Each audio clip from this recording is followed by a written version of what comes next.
Hello my dear friends, welcome back to our channel is your study.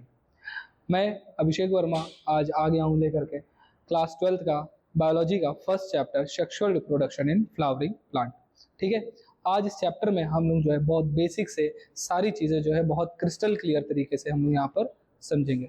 अगर मैं पहले chapter की बात करता हूँ तो यहाँ पर चैप्टर को स्टार्ट करने से before we are going to start the chapter, ठीक है, हम लोगों को कुछ बातें पता होनी चाहिए और कुछ बेसिक बातें पता होनी चाहिए। ठीक है, जैसे कि हमारा रिप्रोडक्शन क्या होता है। जैसे कि हम लोग ने क्लास 8th में, क्लास 10th में आप सभी पढ़ते हुए चले आ रहे हो व्हाट इज रिप्रोडक्शन। तो रिप्रोडक्शन होता क्या है, सबसे पहली बात यह है। तो जो हम लोग डेफिनेशन के हिसाब से बात करते हैं तो reproduction is a biological process by which, ठीक है, an organism can reproduce their own ones. ठीक है, तो अभी तक हम लोग ने क्या पढ़ा है बेटा, जो रिप्रोडक्शन होता है, ये जो वर्ड हमारा लिखा हुआ है रिप्रोडक्शन, इस रिप्रोडक्शन का जो वर्ड है इसके थ्रू हम क्या होता है, ये हमारी एक बायोलॉजिकल प्रोसेस है जिससे कोई भी ऑर्गेनिज्म जो होता है वो अपनी ही जैसी कॉपीज को फॉर्म कर लेता है। मैंने ये पढ़ा। लेकिन अभी आप लोगों ने एक और बात पढ़ी होगी कि जो हमारे रिप्रोडक्शन है वो हमारे दो टाइप्स के होते हैं। एक हमारा होता है ए सेक्सुअल और दूसरा हमारा होता है सेक्सुअल। अगर मैं बात करता हूँ ए सेक्सुअल रिप्रोडक्शन की, तो जो ए सेक्सुअल रिप्रोडक्शन होता है बेटा, वो उसमें आपने पढ़ा होगा a single parent can reproduce their own ones. मतलब वहां पर एक सिंगल पेरेंट जो होता है वो अपनी ही जैसी कॉपीज को फॉर्म कर लेता है। लेकिन अगर मैं बात करूं यहाँ पर जो है सेक्सुअल रिप्रोडक्शन की, तो यहाँ पर हमें दो पेरेंट की इन्वॉल्वमेंट होती है। ठीक है, अगर मैं बात करूं फर्स्ट पेरेंट की, अगर मैं बात करूं फर्स्ट पेरेंट की, तो वो हमारा होगा मेल। कौन सा हो जाएगा? मेल। और अगर हम दूसरे पेरेंट की बात करें तो वो हमारा कौन सा हो जाएगा? फीमेल। ठीक है, कौन सा हो जाएगा? फीमेल। अगर मैं मेल की बात करता हूं और मैं अगर एनिमल्स के केस में बात करता हूं, किसके केस में बात करता हूं?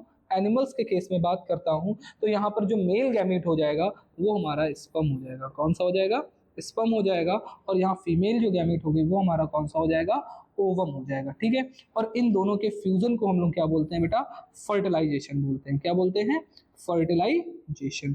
ठीक है, फर्टिलाइजेशन। ठीक है, अब इससे हमारा क्या बनता है बेटा? इससे हमारा बनेगा जाइगोट। क्या बनेगा? जाइगोट। अब इस जाइगोट में क्या होती है? माइटोसिस होती है और इसके बाद में हमारा एक न्यू ऑर्गेनिज्म फॉर्म होता है। लेकिन अगर मैं बात करूं बेटा जो है प्लांट्स के केस में, तो plants also reproduce by sexually. ठीक है, तो प्लांट्स भी हमारे सेक्सुअली रिप्रोड्यूस करते हैं। अगर मैं यहाँ पर प्लांट्स के केस में बात करता हूँ, किसके केस में बात करूँ? प्लांट्स के केस में बात करूं या फ्लावरिंग प्लांट्स के बात करूं, तो यहाँ पर जो मेल गैमेट हो जाएगा वो हमारा कौन सा हो जाएगा? Pollen grain. कौन सा हो जाएगा?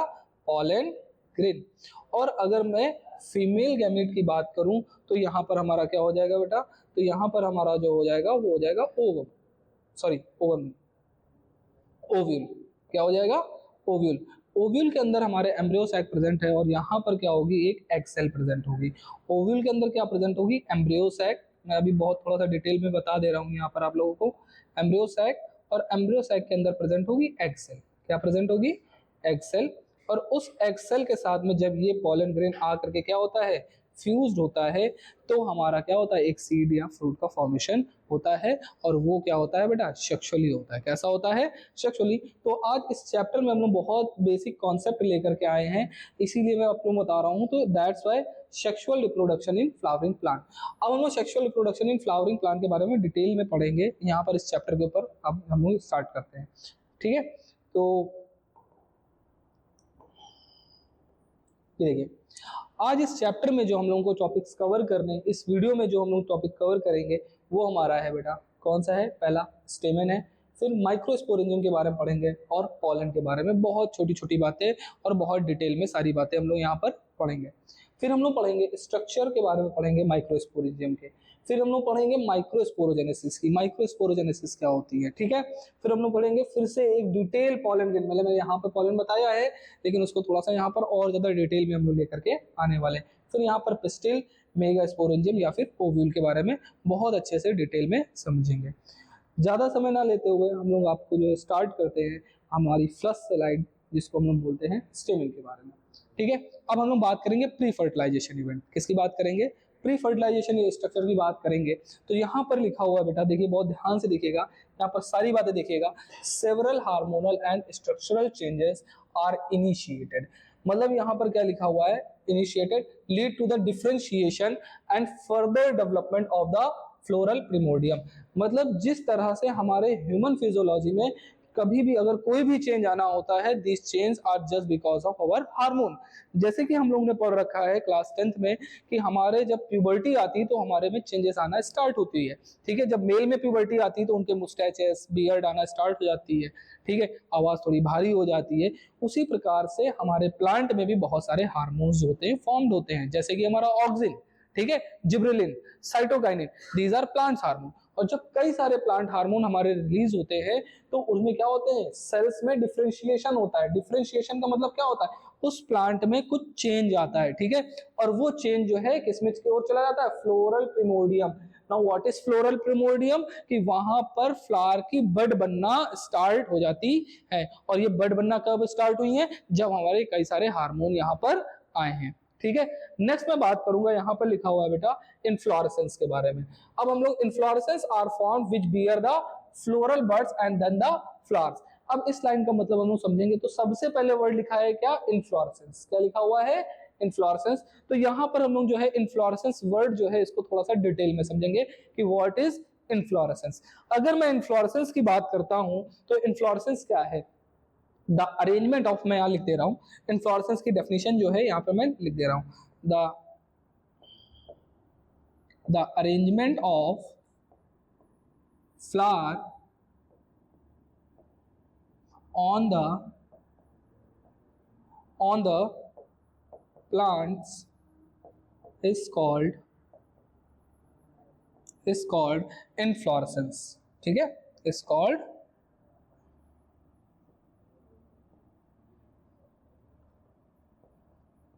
inflorescence। ठीक है, मैंने क्या बोला, the arrangement of flower on the plant, ये बात हमारी कीवर्ड है।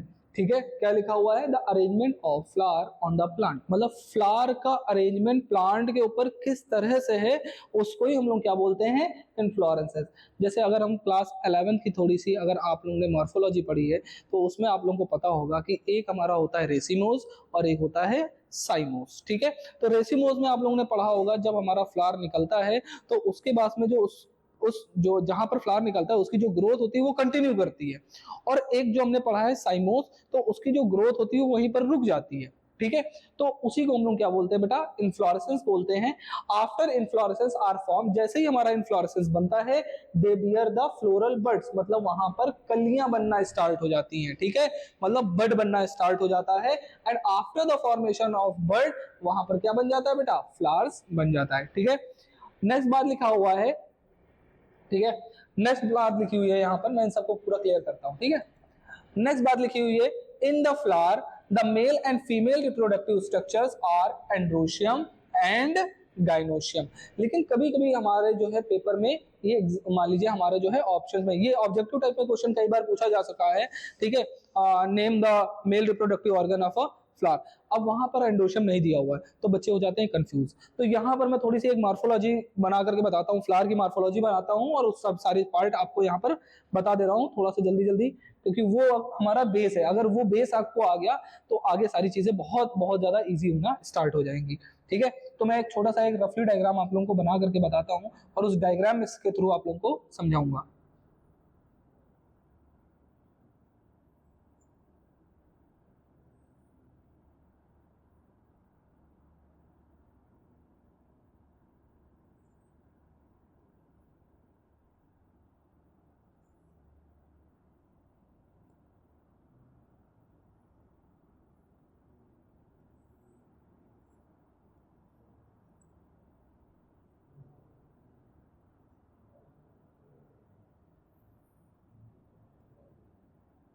देखिए, ये हमारा एक बहुत बहुत इजी सा डायग्राम है।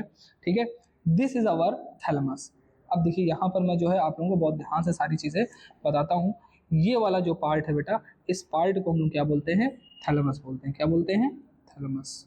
ठीक है, इसको हम लोग क्या बोलते हैं, कैलिक्स बोलते हैं। क्या बोलते हैं, कैलिक्स। और इसकी यूनिट को हम लोग क्या बोलते हैं, सेपल्स। क्या बोलते हैं इसकी यूनिट को, सेपल्स। ठीक है, दिस वन इज कोरोला। ये हमारा क्या है, कोरोला है। और इसकी यूनिट को हम लोग क्या बोलते हैं, पेटल्स। क्या बोलते हैं, इसको हम लोग क्या बोलते हैं, पेटल्स। ठीक है, अगर हम लोग पेटल्स की बात करते हैं तो यहाँ पर पेटल जो है ये हमारी कोरोला की यूनिट है। This one is our filament, ये हमारा क्या है, फिलामेंट है, ठीक है।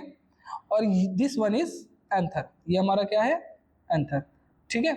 और इस एंथर और फिलामेंट को हम लोग क्या बोलते हैं बेटा, स्टेमिन बोलते हैं। क्या बोलते हैं, स्टेमिन।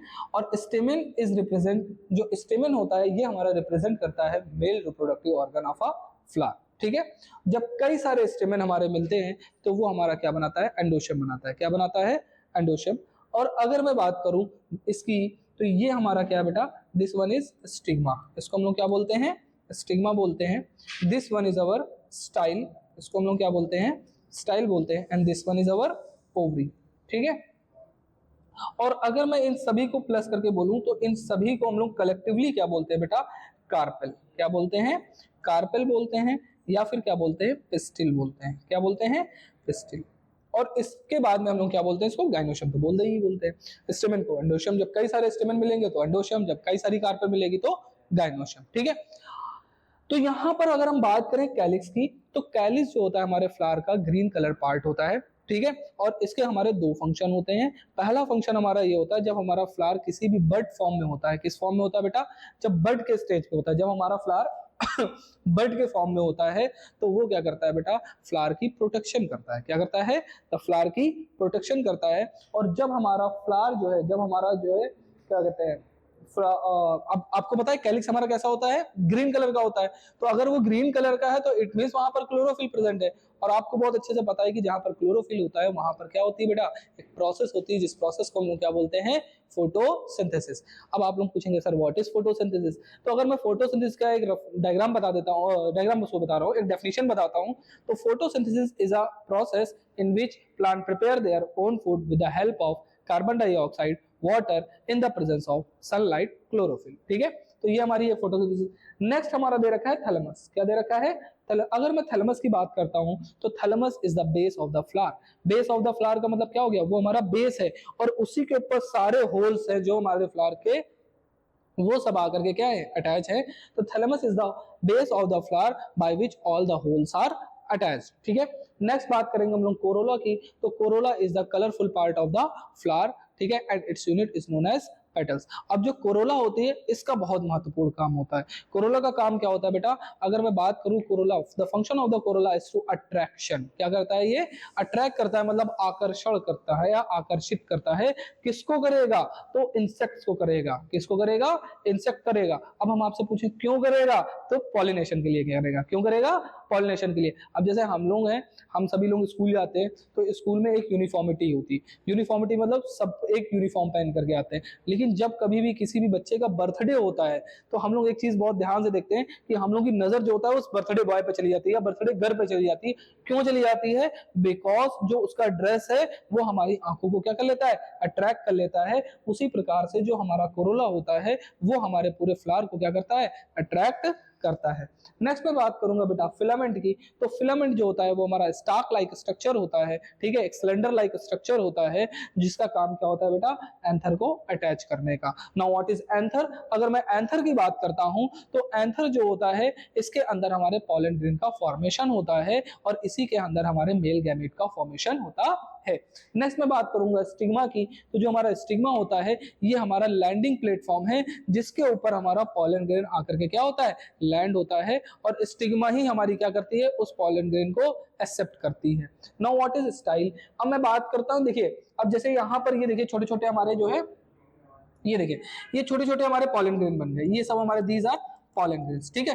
और ये जो पॉलन ग्रेन जब हमारे स्टिग्मा के ऊपर आते हैं, कहां पर आते हैं, स्टिग्मा के ऊपर आ जाते हैं, तो यहां से इनका डेवलपमेंट होता है पॉलन ट्यूब का। किसका डेवलपमेंट होता है, पॉलन ट्यूब का, क्योंकि पॉलन ट्यूब को जाना कहां होता है, ओवरी के अंदर, ओव्यूल के अंदर जाना होता है। तो जो पॉलन ट्यूब की जो प्रोटेक्शन है वो कौन करेगी, स्टाइल करेगी। The function of the style is to protect the pollen tube.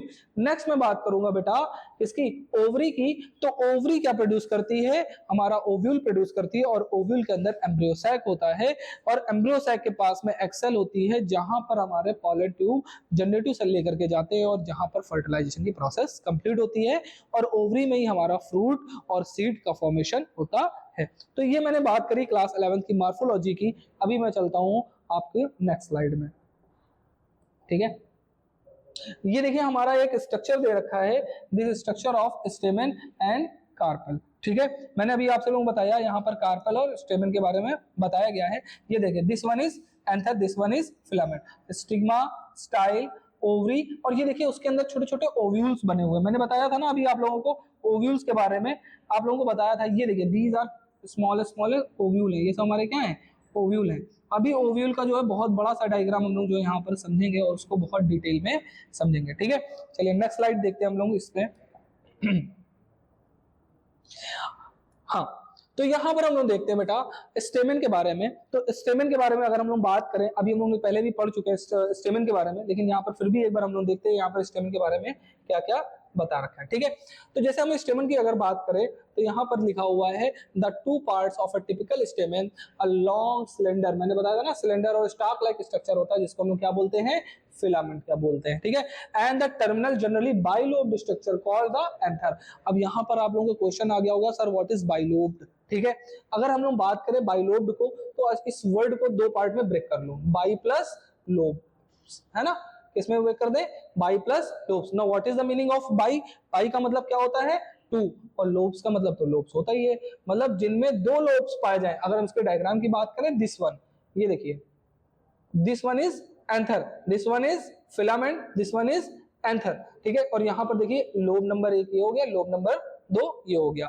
तो हम लोग अगर बात करें कि जो हमारा स्टेमन है उसमें कितने पार्ट है, तो दो पार्ट है, एक लंबा stalk like structure, slender like structure called filament, and the bilobed structure called anther. The proximal end of the filament is to attach the thalamus और the petals of the flower. This one, जो proximal end होता है, मतलब इसका जो proximal and मतलब जो last वाला किनारा होता है वो कहां पर बेटा, थैलेमस से जाकर के अटैच होगा या पेटल्स के ऊपर जाकर के अटैच होगा।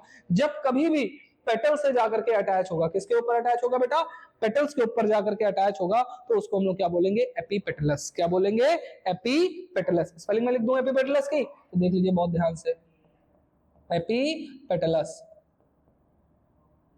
एपीपेटलस, ठीक है। This one the spelling. अगर मैं बात करूं नेक्स्ट पॉइंट की, तो यहां पर लिखा हुआ है a typical angiosperm anther is bilobe, मैंने अभी ऊपर बताया, and each lobe having two theca.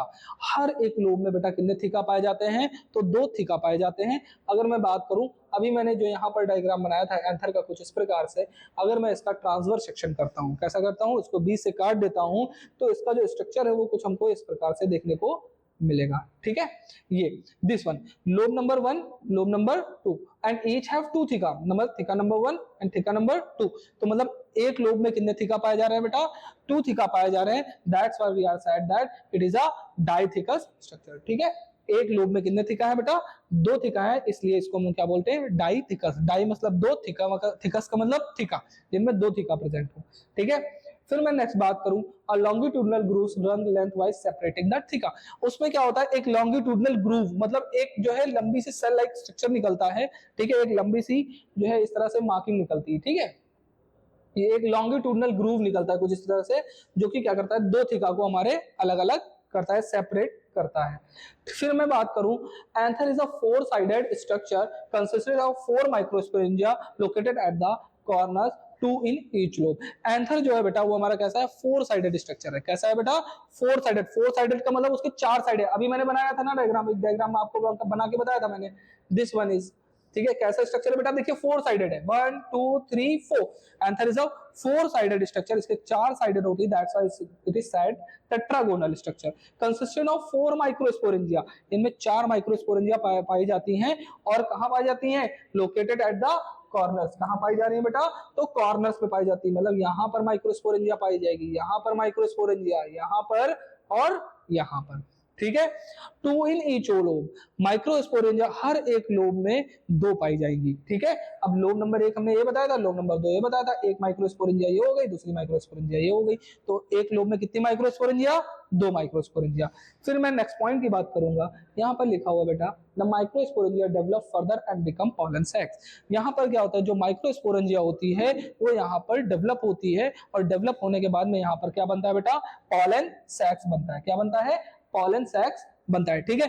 जब पॉलन सैक्स की बात करें, they extend longitudinally all through the lengthwise and anther are packed with pollen grains. जो माइक्रोस्पोरेंजियम होती है वो पूरी लेंथ वाइज होती है, मतलब जितना बड़ा हमारा एंथर होगा, जितना लंबा हमारा एंथर होगा, उतनी बड़ी हमारी माइक्रोस्पोरेंजिया होगी। देखिए यहां से लेकर के यहां तक जो लेंथ है पूरे में माइक्रोस्पोरेंजियम होगी, और माइक्रोस्पोरेंजियम डेवलप होने के बाद में क्या बनाएगी, पॉलन सैक बनाएगी। क्या बनाएगी, पॉलन सैक। और उस पॉलन सैक्स में क्या होंगे बेटा, हमारे पॉलन ग्रेन्स फिल्ड होंगे। तो मैंने यहां पर आप लोगों को बताया कि जो हमारा पॉलन सैक्स का मतलब होगा, सैक्स का मतलब कैविटी, पॉलन का मतलब जिसमें पॉलन पाए जाते हैं। तो जो हमारा पॉलन सैक्स होता है उस पूरे पॉलन सैक्स में क्या भरे होते हैं बेटा, पॉलन ग्रेन्स फिल्ड होते हैं। तो मैं नेक्स्ट स्लाइड की अब बात करता हूं, ठीक है।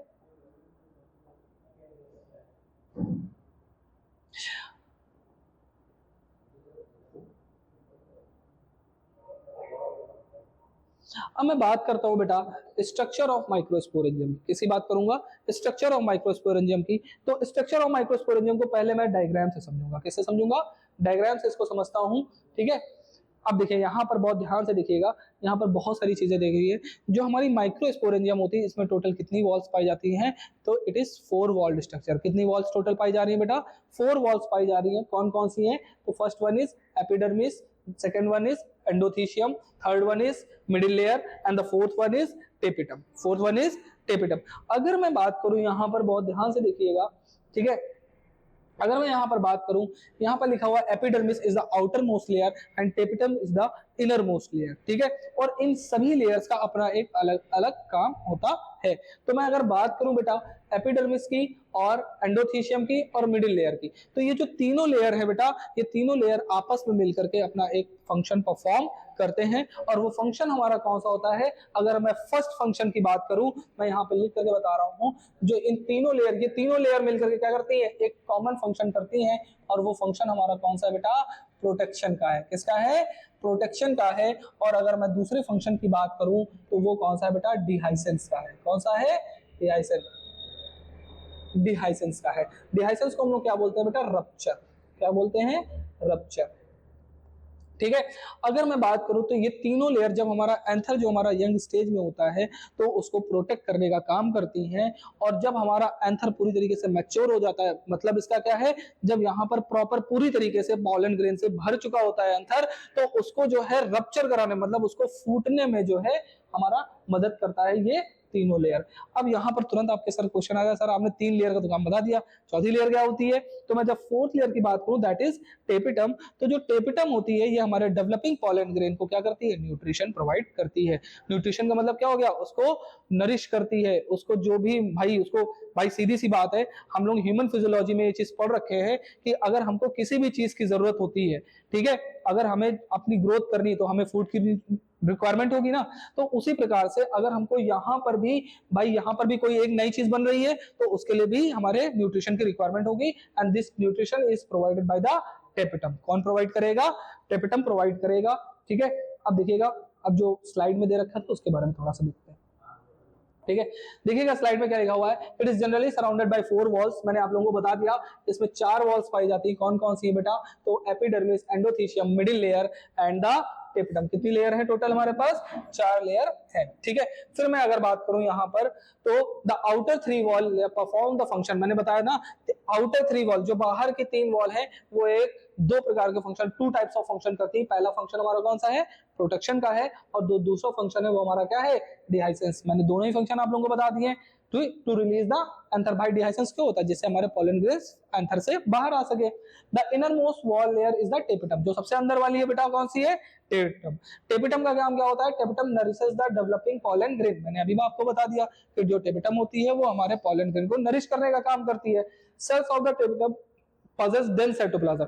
जो टेपिटम के सेल्स होते हैं उनमें जो साइटोप्लाज्म होता है वो कैसा होता है, डेंस होता है, and generally have more than 1 nucleus. और उसमें एक से अधिक न्यूक्लियस पाए जाते हैं। भाई तभी तो वो न्यूट्रिशन प्रोवाइड करेगी। अगर उसका साइटोप्लाज्म ही डेंस नहीं होगा, न्यूक्लियस एक से अधिक नहीं होगा, तो उसमें क्या न्यूट्रिशन मिलेगा, नहीं मिलेगा। वो कॉमन सेल्स की तरह हो जाएगी। जो न्यूट्रिशन प्रोवाइड करेगी वो सेल्स जो होगी वो थोड़ी ना कहीं से अलग होगी। उसका जो साइटोप्लाज्म है वो कैसा होगा, डेंस होगा। फिर मैं बात करूं when the anther is young. Next point की बात अगर मैं करूं तो यहाँ पर क्या लिखा हुआ है, when the anther is young, जब हमारा एंथर कैसा होता है, यंग। यंग का मतलब क्या होता है, जब हमारा एंथर बिल्कुल छोटा सा होता है, जब एकदम अभी बना ही हुआ है। A group of compactly arrange homogeneous cells, मतलब उनमें क्या होते हैं, एक ही प्रकार के जो होमोजीनियस सेल्स होते हैं उनको हम लोग क्या बोलते हैं बेटा, स्पोरोजेनस सेल्स। ठीक है, कई सारे स्पोरोजेनस सेल्स मिलकर के क्या बनाते हैं, स्पोरोजेनस टिश्यू बनाते हैं। और ये जो स्पोरोजेनस टिश्यू होते हैं ये हर एक माइक्रोस्पोरेंजियम के सेंटर में लोकेट होते हैं। कहां लोकेट होते हैं, occupies the centre of each microsporangium. कहां पर पाया जाता है, हर एक माइक्रोस्पोरेंजियम के सेंटर में पाए जाते हैं। ठीक है, नेक्स्ट स्लाइड। ठीक है, देखिएगा नेक्स्ट।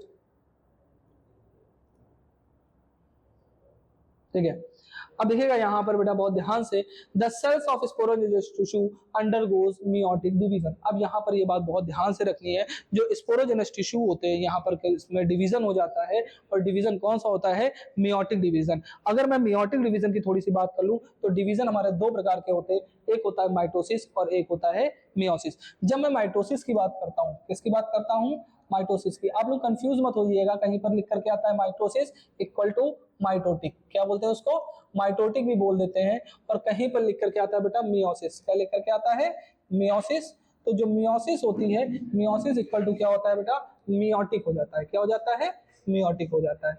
अगर मैं माइटोटिक को बोलूं तो इसको हम लोग बोलते हैं बेटा इक्वेशनल डिवीजन। क्या बोलते हैं, इक्वेशनल डिवीजन। ठीक है, इक्वेशनल डिवीजन का मतलब क्या हो गया कि यहाँ पर जो हमारे क्रोमोसोम है उनमें बिल्कुल भी चेंज देखने को नहीं मिलेगा। अगर यहाँ पर जो माइटोसिस है, हमारे ह्यूमन बॉडी में 46 क्रोमोसोम्स पाए जाते हैं, और अगर डिवीजन माइटोसिस हुआ है तो जो नए सेल फॉर्म्ड होंगे उसमें भी क्रोमोसोम कितने होंगे, 46 ही होंगे। अगर मैं मियोसिस की बात करूं तो अगर हमारे बॉडी में 46 क्रोमोसोम है या 46 क्रोमोसोम है, और अगर डिवीजन हमारा कौन सा हुआ है, मियोसिस डिवीजन हुआ है, तो वहां पर क्रोमोसोम क्या हो जाएंगे, जस्ट हाफ हो जाएंगे, मतलब 23 हो जाएंगे। तो मियोसिस डिवीजन को हम लोग क्या बोलते हैं बेटा, रिडक्शनल डिवीजन। कौन सा बोलते हैं बेटा, रिडक्शनल डिवीजन। ठीक है, रिडक्शनल डिवीजन, रिडक्शन का मतलब कम हो जाना, इक्वेशनल का मतलब बराबर से टूट जाना। ठीक है, तो यहां पर क्या लिखा हुआ है बेटा, जो स्पोरोजेनस टिश्यू होते हैं अंडरगो मियोटिक डिवीजन में चले जाते हैं, और क्या बनाते हैं बेटा, माइक्रोस्पोर टीट्रेट बनाते हैं। क्या बनाते हैं, माइक्रोस्पोर टीट्रेट। अब माइक्रोस्पोर टीट्रेट की बात करें तो माइक्रोस्पोर टीट्रेट हमारा कुछ इस प्रकार का होता है। ठीक है, माइक्रोस्पोर टीट्रेट फॉर्म करेंगे। ठीक है, अब यहां पर क्या लिखा हुआ है बेटा, each cells of sporogenous tissue is capable to give rise a microspore टीट्रेट। मतलब स्पोरोजिनस का एक सेल वो क्या बना देगा बेटा, माइक्रोस्पोर टीट्रेट बनाने के लिए कैपेबल होता है। मतलब सिंगल सेल जो होता है, मतलब हमारे पास अगर एक सेल है, ये सेल कौन सा है, स्पोरोजिनस सेल है। ठीक है, और अगर इसमें डिवीजन होगा, कौन सा डिवीजन होगा, मियोसिस होगा। कौन सा होगा, मियोसिस डिवीजन होगा, तो ये हमारा क्या बनाएगा, माइक्रोस्पोर टीट्रेट। क्या बना देगा, ये माइक्रोस्पोर टीट्रेट बना देगा। ठीक है, इस पे क्वेश्चन आप लोग जाते हैं, इस पे न्यूमेरिकल आ जाते हैं। ठीक है, अगर सपोज दैट कि हमारे पास जो है 20 जो है स्पोरोजेनस सेल्स हैं, तो उसमें कितने हमारे जो है माइक्रोस्पोर टीट्रेट का फॉर्मेशन होगा। तो जब 1 से 4 बन रहे हैं तो 4 से सीधा मल्टीप्लाई करा देंगे, या आपको माइक्रोस्पोर टीट्रेट दे देगा और आपसे क्या पूछेगा कि आप बताइए यहाँ पर कितने स्पोरोजेनस सेल्स है, तो उसमें कॉमनली हम लोग क्या कर देंगे, 4 से डिवाइड कर देंगे। ठीक है, नेक्स्ट यहाँ पर दे रखा है, अभी उसको न्यूमेरिकल में सॉल्व करा दूंगा इसी में आगे लिख करके। ठीक है, यहाँ पर नेक्स्ट लिखा हुआ है, each one is potential pollen microspore mother cell, और जो हमारी वो होंगी वो potential pollen spore mother cell होगी। द प्रोसेस, ये देखिए ये डेफिनेशन है यहाँ पर दे रखा है, this one is definition, the process of formation of microspore from pollen mother cell.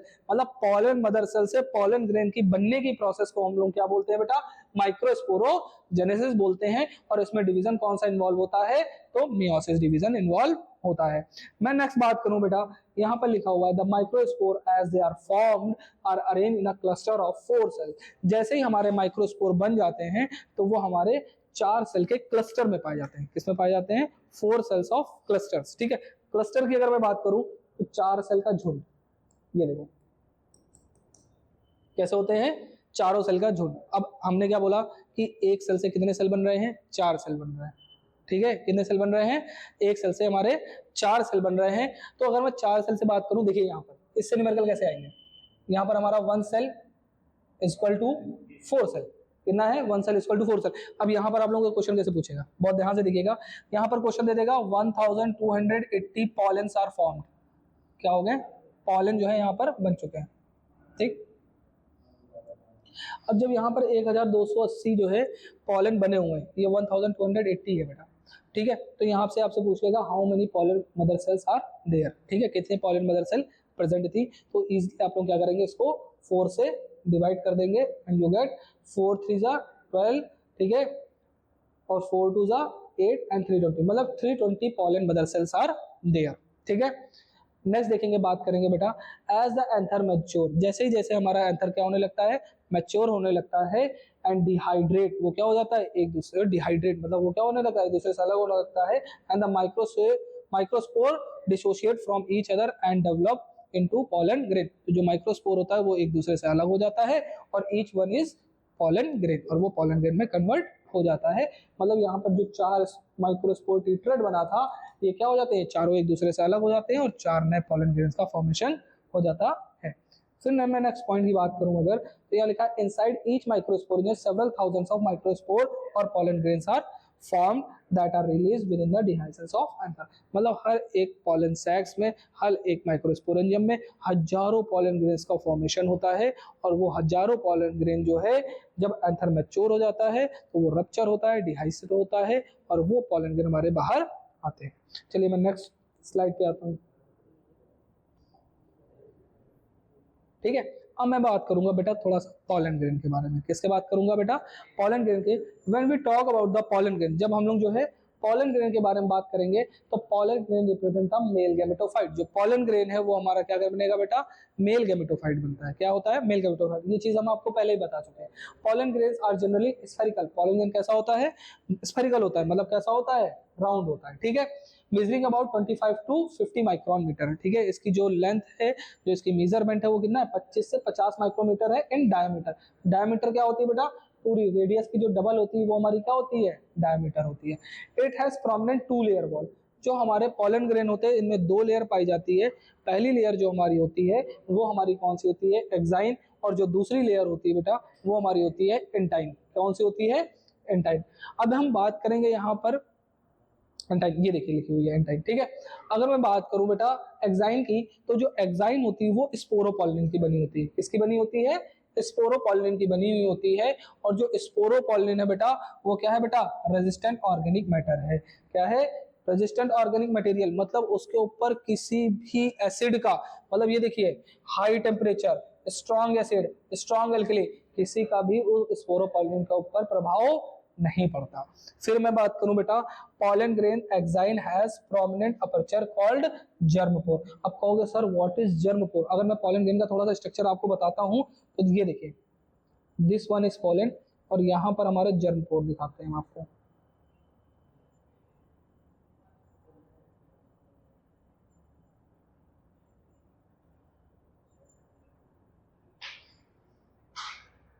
ठीक है। तो दिस वन इज एक्साइन, ये हमारी कौन सी लेयर हो गई, एक्साइन हो गई, ठीक है। और दिस वन इज एंटाइन, ये हमारी कौन सी लेयर हो गई, एंटाइन हो गई, ठीक है। एक्साइन किसकी बनी, स्पोरोपॉलिन। तो जो जर्म पोर होता है, जहां पर एक्साइन, ये देखिए ये वाला जो पोर्शन है जहां पर स्पोरोपॉलिन एब्सेंट होती है, जहां पर स्पोरोपॉलिन नहीं पाई जाती, उस जगह को हम लोग क्या बोलते हैं, जर्म पोर बोलते हैं। क्या बोलते हैं, जर्म पोर। अच्छा जर्म पोर क्यों बोलते हैं, क्योंकि इसी जर्म पोर से डेवलपमेंट होता है किसका बेटा, पॉलन ट्यूब का। किसका डेवलपमेंट होगा, पॉलन ट्यूब का, ठीक है। और इस पॉलन ग्रेन में अभी मैं आगे बात करूंगा, इसी में थोड़ी सी बातें समझ लो। जो हमारे एंजियोस्पर्म है, और उन एंजियोस्पर्म में जो 60% हमारे प्लांट होते हैं, उनमें जो पॉलन ग्रेन होता है वो 2 सेल्ड कंडीशन में पाया जाता है। कितनी कंडीशन में पाया जाता है, 2 सेल्ड कंडीशन में पाया जाता है। एक हमारा क्या होता है बेटा, वेजिटेटिव सेल होता है, एक हमारा कौन सा हो जाएगा, वेजिटेटिव सेल, ठीक है। और जो दूसरा हो जाएगा वो हमारा कौन सा हो जाएगा, जनरेटिव सेल हो जाएगा। कौन सा हो जाएगा, जनरेटिव सेल, ठीक है। तो ये बात आप लोगों को समझ में आ गई। मैंने क्या बताया बेटा, pollen grain exine has prominent aperture called germ pore where sporopollen is absent। मैंने बता दिया germ pore क्या होता है, और वहां पर pollen, germ pore से pollen tube का डेवलपमेंट होता है, और वहां पर sporopollen जो होती है वो हमारी एब्सेंट होती है, ठीक है। नेक्स्ट पॉइंट लिखा हुआ है बेटा, the inner wall of the pollen grain is called एंटाइन। जो अंदर वाली वॉल होती है उस वॉल को हम लोग क्या बोलते हैं, एंटाइन बोलते हैं। It is a thin continuous layer made up of cellulose and pectin. Note the word, क्या लिखा हुआ है, जो हमारी एंटाइन है वो किससे बनी हुई है बेटा, सेलुलोज एंड पैक्टिन की बनी हुई है। मैं नेक्स्ट स्लाइड पर आता हूँ, थोड़ा पॉलन ग्रेन के बारे में और आपको इंफॉर्मेशन देता हूँ, ठीक है। चलिए नेक्स्ट क्या लिखा हुआ है बेटा, the cytoplasm of pollen grain is surrounded by a plasma membrane. ठीक है, बात याद रखिएगा, जो पॉलन ग्रेन है और पॉलन ग्रेन के अंदर का जो साइटोप्लाज्म है, आप कहोगे सर साइटोप्लाज्म क्या होता है, suppose that it is a cell, it is nucleus, इसके अंदर वाला जो ये जो पूरा पार्ट दिख रहा है आपका, दिस वन इज साइटोप्लाज्म, ये हमारा क्या हो जाएगा, साइटोप्लाज्म। तो जो हमारा पॉलन ग्रेन का जो साइटोप्लाज्म है वो चारों ओर प्लाज्मा मेम्ब्रेन से क्या होता है, घिरा हुआ होता है।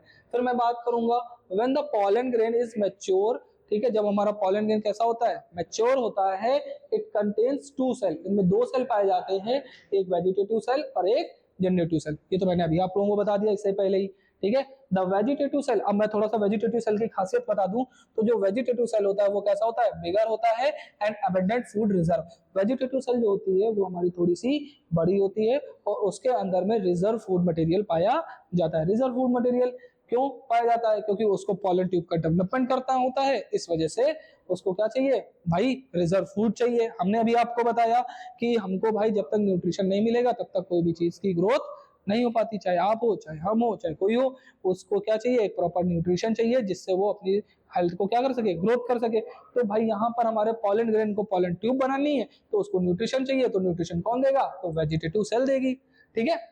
यहाँ पर क्या लगा, लार्ज इरेगुलर शेप्ड न्यूक्लियस, और इसमें जो है इरेगुलर शेप का न्यूक्लियस भी पाया जाता है। अब मैं जनरेटिव सेल की बात कर लूं थोड़ा सा, तो जनरेटिव सेल कैसे होगी, स्मॉल, सीधी सी बात है, अगर वेजिटेटिव सेल बड़ी होते तो हमारी जनरेटिव सेल छोटी हो जाएगी। फिर लिखा हुआ है floats in the cytoplasm of the vegetative cell, और ये क्या होता है, वेजिटेटिव सेल के साइटोप्लाज्म में क्या करती है, फ्लोट करा करती है, मतलब तैरा करती है। वही मैंने बात बताई कि इन ओवर 60%, मतलब 60% of angiosperm pollen grains are celled as two celled stage. कितनी सेल्ड स्टेज में पाई जाती है, टू सेल्ड स्टेज में, मतलब पहला सेल जो है वो हमारा कौन सा सेल पाया जाएगा, तो वेजिटेटिव सेल, और जो दूसरा सेल है वो हमारा कौन सा पाया जाएगा, जनरेटिव सेल पाया जाएगा। लेकिन जो बचे हुए हमारे हैं वो थ्री सेल्ड स्टेज में है। कौन सी स्टेज में है, थ्री सेल्ड स्टेज में है। अगर मैं थ्री सेल्ड स्टेज की मैं बात करूं बेटा, तो यहाँ पर जो थ्री सेल्ड स्टेज है, तो यहाँ पर हमारे क्या क्या पाए जाएंगे बेटा, तो यहाँ पर हमारे एक वेजिटेटिव सेल पाया जाएगा और दो जनरेटिव सेल पाए जाएंगे, ठीक है। अब कहोगे सर दो जनरेटिव सेल क्यों पाए जाएंगे, तो वो डबल फर्टिलाइजेशन का कॉन्सेप्ट है जो मैं अभी आप लोगों को आगे पढ़ाऊंगा, ठीक है। Pollen grains of many species cause severe allergies, मतलब बहुत सारे ऐसे पॉलन ग्रेन होते हैं जो हमारे ह्यूमन बॉडी में बहुत सारी एलर्जी कॉज कर देते हैं। ब्रोंकियल अफेक्शन, मतलब ब्रोंकियल अफेक्शन का मतलब क्या होता है, हमारे जो ब्रोंकस होती है रेस्पिरेटरी सिस्टम में, उनमें स्वेलिंग कॉज कर देती है, उसमें डिजीज कॉज कर देती है, ठीक है। People often leading to the chronic respiratory disorder, इनमें कई सारे रेस्पिरेटरी डिसऑर्डर कॉज कर सकता है, जैसे हमारा अस्थमा और ब्रोंकाइटिस। अच्छा, अगर पॉलन ग्रेन कहीं पर हमारे लिए नुकसानदेह है तो कहीं पर फायदे भी है, ठीक है। तो ये हमारे क्या हो गया, bad impact of pollen grain. अब हम लोग इसके बारे में जो इसकी अच्छी बातें हैं, जो पॉलन ग्रेन हमें क्यों यूजफुल है, उसकी यूजफुल चीजें के बारे में हम लोग पढ़ते हैं, ठीक है। अगर मैं इसके यूजफुल चीजों के बारे में बात करूं, तो pollen grains are rich in nutrient. Pollen grain कैसे होते हैं बेटा, इनमें खूब सारा न्यूट्रिएंट पाया जाता है, and it has become a fashion in recent year use to pollen as a tablet और सप्लीमेंट्स, ठीक है। अभी कुछ सालों में हम लोग ये देख रहे हैं जो पॉलन ग्रेन है वो हमारा पॉलन टैबलेट्स बनाई जा रही है उससे, और वो पॉलन टैबलेट जो है एज अ फूड सप्लीमेंट खूब यूज करी जा रही है, वेस्टर्न कंट्रीज में खूब यूज करी जाती है, ठीक है, वेस्टर्न कंट्रीज में। पॉलन कंजप्शन हैज मेनी, ठीक है, has been claim to increase the performance of athletes. ऐसा कहा गया है कि अगर आप पॉलन टैबलेट्स खाते हैं या आप पॉलन सिरप्स लेते हैं, तो जो एथलीट होता है, एथलीट का मतलब जैसे हमारा कोई रनर हो गया, ठीक है, जो हम लोग की रनिंग करता है, अगर वो इसकी टैबलेट यूज करता है या उसके सिरप्स लेता है, तो उसकी परफॉर्मेंस जो होती है वो क्या हो जाती है, इंक्रीज हो जाती है, और वो और तेजी से दौड़ सकता है या और अधिक दौड़ सकता है, ठीक है। यहाँ पर लिखा है रेस हॉर्सेस, अगर आप जो है जो दौड़ने वाले घोड़े होते हैं, अगर उनको आप ये चीज देते हैं तो वो और तेजी से दौड़ पाएंगे, ठीक है, या और ज्यादा डिस्टेंस को कवर कर पाएंगे। पॉलन कंजप्शन हैज बीन, ये वही बात हो गई, ठीक है, तो इसको जो है पढ़ना नहीं, ये रिपीटेड पॉइंट है, ठीक है। ये हमारा जो है स्ट्रक्चर दिया गया है पॉलन ग्रेन का, जो कि मैंने आपको बता दिया है। ये हमारा जो है जनरेटिव न्यूक्लियस दे रखा है, ये हमारा वेजिटेटिव न्यूक्लियस दे रखा है। जनरेटिव न्यूक्लियस बड़ा होता है, वेजिटेटिव न्यूक्लियस छोटा होता है, सॉरी जनरेटिव न्यूक्लियस छोटा है, यहाँ पर इरेगुलर शेप है ये चीज। एंटाइन दे रखी है, ठीक है, और यहाँ पर एंटाइन के बारे में दे रखा है, ठीक है, जर्म कोर दे रखा है और ये एक्साइन दे रखी है, ठीक है। वैसे जो मैंने डायग्राम बताया वो ज्यादा बेटर है और वही आप लोग जो है बोर्ड्स में बनाइएगा भी, ठीक है, ठीक है। मैं नेक्स्ट बात करूं बेटा, अब मैं बात करता हूं बेटा the pistil, pistil that is known as megasporangium. मैं पहले बात करूंगा पिस्टिल के बारे में, फिर उसके बाद में मेगास्पोरेंजियम, फिर एम्ब्रियोसैक के बारे में, ठीक है। अगर मैं पिस्टिल के बारे में बात करता हूं, अभी मैंने आप लोगों को पिस्टिल के बारे में बताया था, pistil is the female reproductive organ of a flower, female reproductive organ है। जैसे मैं बात करूं यहाँ पर गायनोशियम रिप्रेजेंट द सॉरी जैसे मैं बात करूं यहाँ पर gynoecium represent the female reproductive part of the flower. जैसे यहाँ पर जो गायनोशियम होता है वो फीमेल रिप्रोडक्टिव पार्ट जो है रिप्रेजेंट करता है, ठीक है। अब मैं बात करूं आगे, गायनोशियम में कंसिस्ट ऑफ सिंगल पिस्टिल। जो गायनोशियम होती है अगर उनमें एक ही सिंगल पिस्टिल पाई जा रही है तो उसको हम लोग क्या बोलेंगे, मोनोकार्पिलरी। वर्ड क्या लिखा हुआ है, मोनोकार्पिलरी। इस वर्ड को ब्रेक कर लो बेटा, क्या लिखा हुआ है, मोनो प्लस कार्पल। क्या लिखा हुआ है, mono plus carpel.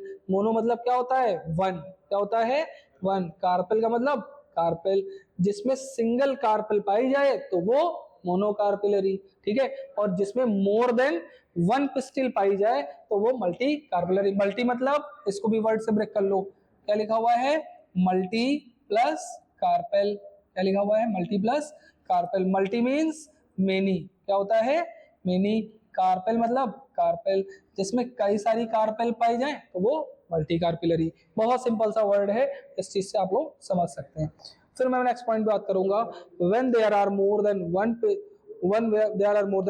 One the pistil में बी फ्यूज टुगेदर। अगर एक से अधिक पिस्टिल पाई जा रही है तो वो एक दूसरे से जुड़ी भी हो सकती है और वो खुली भी। जैसे मान लीजिए ये हमारी पिस्टिल है, ठीक है, कई सारी पिस्टिल है, ठीक है, ये सब पिस्टिल है। अगर पिस्टिल यहां से सब फ्यूज्ड है, कैसी है बेटा, पिस्टिल यहां से फ्यूज्ड है तो सिन कार्पस, क्या हो गया, सिन कार्पस। इस वर्ड को भी ब्रेक कर लो, क्या लिखा हुआ है, सिन प्लस कार्पस। मैंने बताया ना मैं बायोलॉजी को जो है वर्ड से याद कराऊंगा। सिन का मतलब क्या होता है बेटा, फ्यूज्ड, क्या होता है, फ्यूज्ड। और यहाँ पर कार्पस से क्या मतलब हो गया, कार्पेल। जब हमारे कार्पल क्या हो जाए, फ्यूज हो जाए तो सिन कार्पस, और जब हमारे कार्पल जो है फ्री हो जाए तो उनको क्या बोलेंगे, एपोकार्पस। क्या बोलेंगे, एपोकार्पस, ठीक है। मैं नेक्स्ट की बात करूं बेटा, the stigma serves as landing platform. जो हमारी स्टिग्मा होती है, ठीक है, अभी आप लोगों को बताया था मैंने, स्टिग्मा स्टाइल ओवरी वाला पार्ट, ठीक है, ये वाला पार्ट, दिस वन इज, हमने बताया था ना, दिस वन इज स्टिग्मा, ठीक है। तो जो स्टिग्मा और ये हमारी क्या है, स्टाइल है, ठीक है, ये हमारी क्या है, ओवरी है, ठीक है। तो मैंने आपको बताया था जो स्टिग्मा है उसी के ऊपर पॉलन ग्रेन, जैसे सपोज दैट ये हमारी स्टिग्मा है और इसी के ऊपर हमारी पॉलन ग्रेन आकर के क्या होती है, गिरती है। तो स्टिग्मा का काम क्या है, एक लैंडिंग प्लेटफॉर्म है। क्या है, लैंडिंग प्लेटफॉर्म है, किसके लिए, पॉलन ग्रेन के लिए, ठीक है। क्लियर होगी बात। फिर नेक्स्ट लिखा हुआ है the basal bulge part of the pistil has the ovary, ठीक है। मतलब जो बेसल मतलब जो नीचे की तरफ में बल्ज पार्ट मतलब जो उभरा हुआ पार्ट होता है वो हमारा ओवरी होता है। Inside the ovary is the ovarian cavity, मतलब ओवरी के अंदर में ओवेरियन कैविटी पाई जाती है। अब यहाँ पर ओवेरियन कैविटी क्या होती है, तो जो कैविटी ओवरी के अंदर प्रेजेंट है उसको क्या बोलेंगे, ओवेरियन कैविटी। कैविटी का मतलब खाली जगह, ऐसी खाली जगह जो ओवरी के अंदर पाई जा रही है वो हमारी क्या कहलाएगी, ओवेरियन कैविटी प्रेजेंट होती है, जिसको हम लोग लोक्यूल बोलते हैं। The placenta is located inside the ovarian cavity by which ovules is connected.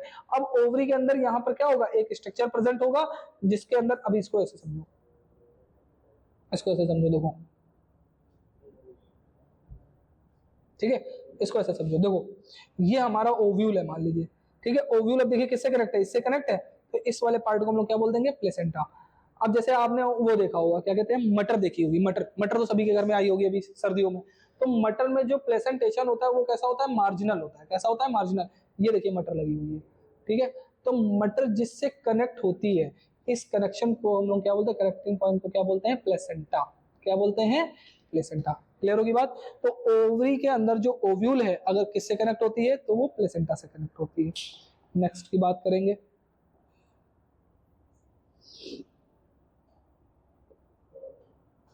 ठीक है।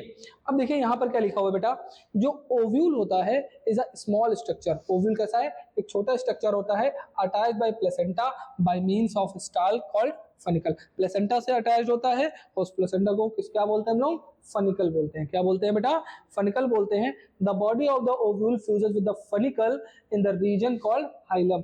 अब देखिए सपोज दैट ये हमारा क्या है, एक ओव्यूल है, ठीक है, this one is ovule, this one is ovule, ठीक है, ये वाला दिस वन इज फनिकल, इसको हम लोग क्या बोलते हैं बेटा, फनिकल बोलते हैं। और ये जो जगह है यहाँ पर देखिएगा, बहुत ध्यान से देखिएगा, मैं बताता हूँ, जिस जगह से ये वाला पूरा जो ये वाला जो पार्ट है ये ओव्यूल है, और ये नीचे वाला पार्ट फनिकल है। जिस जगह से हमारा ओव्यूल अटैच्ड है इस जगह को हम लोग क्या बोलते हैं बेटा, हाइलम बोलते हैं। क्या बोलते हैं, हाइलम बोलते हैं, ठीक है। फिर मैं बात करूं नेक्स्ट की, इसको मैं एरेज करता हूं, ठीक है। लिखा हुआ है hilum represent the junction between the ovule and the funicle. मतलब हाइलम जो होता है वह जंक्शन होता है जहां से हमारा ओव्यूल जो है फनिकल से अटैच्ड होता है। बात क्लियर हो गई, क्रिस्टल क्लियर कर, मैं बहुत इजी वे में लाने की कोशिश कर रहा हूं, आपको अगर समझ आए तो बहुत अच्छा लगेगा, ठीक है। आगे देखिएगा, ईच ओव्यूल हैज वन और टू प्रोटेक्टिव इन्वेलप्स कॉल्ड एंटेगुमेंट। अभी मैंने ये वाला स्ट्रक्चर बनाया, और इस स्ट्रक्चर में मैंने आपको बताया ये कुछ स्ट्रक्चर बनाया था, दीज आर एंटेगुमेंट्स। इनको हम लोग क्या बोलते हैं, एंटेगुमेंट। और इनका काम क्या होता है बेटा, नाम ही लिखा हुआ है क्या है, प्रोटेक्टिव इन्वेलप, मतलब प्रोटेक्शन का काम होता है, मतलब ओव्यूल की प्रोटेक्शन करने में मदद करता है। एंटेगुमेंट इंसर्किल द न्यूक्लियस, इसके अंदर में प्रेजेंट होता है न्यूक्लियस, ठीक है, nucleus except the tip where a small opening called the micropyle, ठीक है। मतलब इंटीग्यूमेंट जो होता है एक छोटा सा ओपनिंग छोड़ देता है, और छोटे से ओपनिंग को हम लोग क्या बोलते हैं, माइक्रोपाइल बोलते हैं। क्या बोलते हैं, माइक्रोपाइल, ठीक है। अभी आगे डायग्राम है उसमें और अच्छे से देखेंगे, ठीक है। माइक्रोपाइल अपोजिट द माइक्रोपाइलर, मतलब ये माइक्रोपाइल हो गया, तो इसके ऊपर वाला जो होता है उसको हम लोग क्या बोलते हैं बेटा, चलाजा। क्या बोलते हैं, चलाजा, ठीक है।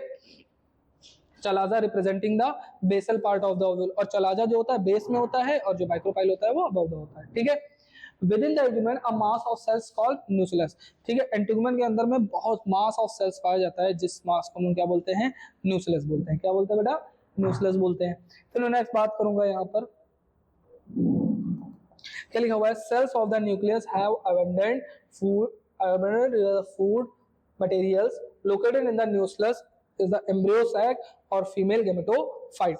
जो हमारे सेल्स होते हैं न्यूक्लियस के, उनमें अबंडेंट फूड रिजर्व मटेरियल पाए जाते हैं, मतलब उसके अंदर फूड मटेरियल जो होता है वो उसमें रिजर्व पाया जाता है, बहुत सारा फूड पाया जाता है, ठीक है। और वो क्या होता है, located in the nucleus, nucleus में पाया जाता है ऑफ एम्ब्रियो सैक, ठीक है, और फीमेल गेमेटोफाइट। वो बाद में एम्ब्रियो सैक बनाएगा और फीमेल गेमेटोफाइट बनाएगा। नेक्स्ट मैं बात करता हूं नेक्स्ट स्लाइड में, ठीक है। This the structure of ovule. अगर मैं ओव्यूल की मैं बात करता हूं, यहाँ पर बहुत ध्यान से देखिएगा, अगर मैं थोड़ा सा इसके ऊपर का डायग्राम बना दूं, थोड़ा सा एक मिनट, अगर मैं इसके ऊपर का थोड़ा सा डायग्राम बना दूं, दिस डायग्राम, ठीक है। यहाँ पर हमारा ये देखिए, दिस वन इज फनिकल, जो यहाँ पे लिखा हुआ है, अब ये फनिकल प्रॉपर हुआ। और ये देखिए कहाँ है, फनिकल से ये जो पूरा पार्ट है ये वाला, यहाँ से लेकर के यहाँ तक ये जो पार्ट है बेटा, ये पार्ट हमारा किसका है, ओव्यूल का है, ठीक है।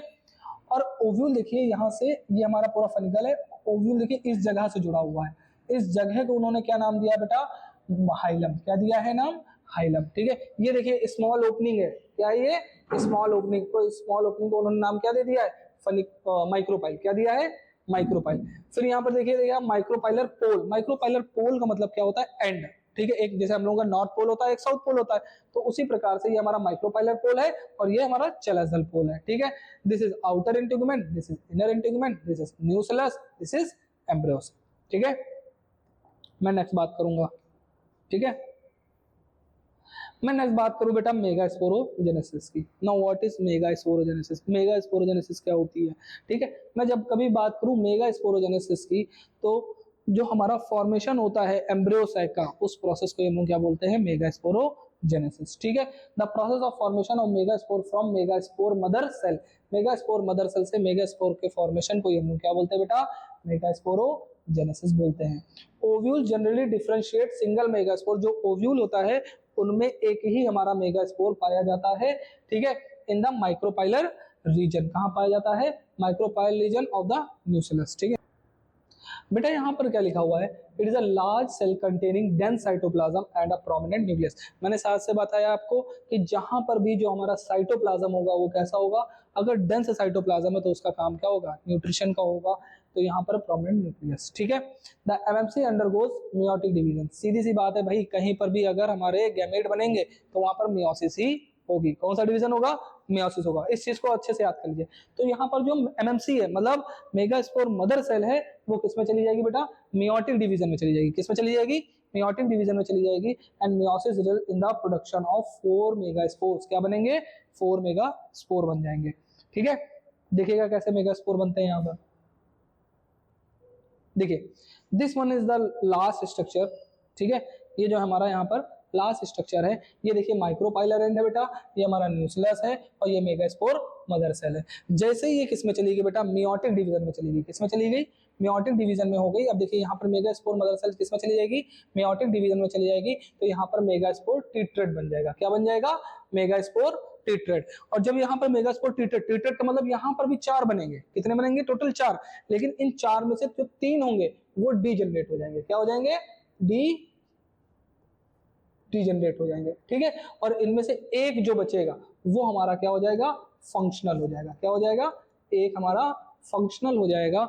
और वो फंक्शनल जो है आकर के यहाँ पर डिवीजन करेगा, तो एक सेल से यहाँ पर 2 सेल बने, 2 से 4 सेल बने, 4 से 8 सेल बने। ठीक है, अब जब यहाँ पर 8 सेल बन जाएंगे, अब यहाँ पर इन 8 सेल का क्या होगा, रीअरेंजमेंट होगा। क्या होगा, रीअरेंजमेंट, मतलब यहाँ पर दोबारा से ये रीअरेंज होंगे। तो यहाँ पर क्या होंगे बेटा, 3 सिनर्जिट्स बनेंगे। क्या बनेंगे, 3 सिनर्जिट्स बन जाएंगे, जो कि कहाँ बनेंगे, सॉरी 3 सिनर्जिट बता रहा हूँ। यहाँ पर 2 सिनर्जिट्स बनेंगे और एक एक्सेल बनेगा। क्या बनेंगे, 3 सिनर्जिट्स बनेंगे और एक, सॉरी 2 सिनर्जिट्स बनेंगे और एक एक्सेल। 3 हमारे एंटीपोडल सेल्स बनेंगे। क्या बनेंगे, एंटीपोडल सेल्स। और 2 हमारे सेंट्रल होंगे, उनको हम क्या बोल देंगे, पोलर न्यूक्लियाई। क्या बोलेंगे, पोलर न्यूक्लियाई। तो इनका जब रीअरेंजमेंट हो गया बेटा, तो चलाजल एंड पे हमारे एंटीपोडल सेल्स बन गए।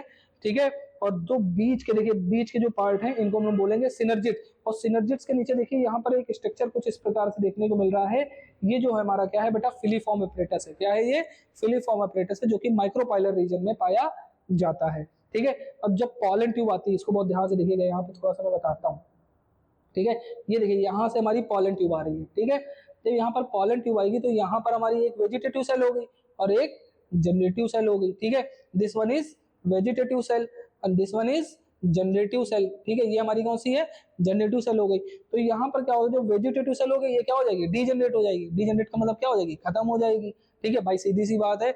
जब वेजिटेटिव सेल का काम क्या था, आप लोग बताइए, वेजिटेटिव सेल का काम क्या था बेटा, यहाँ पर पॉलन ट्यूब का डेवलपमेंट। और जब यहाँ पर पॉलन ट्यूब पूरी डेवलप हो चुकी है, मतलब ओव्यूल के अंदर आ चुकी है, तो वो कहाँ पर पहुंच गई है, माइक्रोपाइलर रीजन में। माइक्रोपाइलर रीजन में क्या प्रेजेंट है, सिनर्जिट। और सिनर्जिट्स के पास में क्या प्रेजेंट है, फिलीफॉर्म अपरेटस। तो ये जो फिलीफॉर्म अपरेटस होता है, ये पॉलन ट्यूब को यहाँ पर एम्ब्रियो सैक के अंदर एंट्री करने में हेल्प करता है। ठीक है, जैसे ही यहाँ पर एंट्री होगी तो वेजिटेटिव सेल का काम खत्म, तो यहाँ से डीजनरेट हो गई। और जो जनरेटिव सेल है वो बेटा जाएगी और एग सेल के साथ में फ्यूज हो जाएगी, और यहाँ पर फर्टिलाइजेशन की प्रोसेस कंप्लीट हो जाएगी, और यहाँ पर एक नए सीड का फॉर्मेशन होगा। ठीक है, अब जो अभी हमने बताया ये 2 सेल्ड कंडीशन की है। जो पॉलन जब हमारा 2 सेल्ड कंडीशन में रहा है तो ये उसका कॉन्सेप्ट है। जब हमारा पॉलन 3 सेल्ड कंडीशन में आएगा तो उसमें एक और फर्टिलाइजेशन होगा, जिसको हम लोग बोलेंगे डबल फर्टिलाइजेशन, जिसको हम लोग नेक्स्ट वीडियो में कंटिन्यू करेंगे। ठीक है, दैट्स ऑल, थैंक यू। अगर आप सभी को जो है वीडियो पसंद आया हो तो लाइक, शेयर एंड सब्सक्राइब खूब करिएगा, और कमेंट सेक्शन में कमेंट जरूर लिखिएगा। ठीक है, दैट्स ऑल, थैंक यू।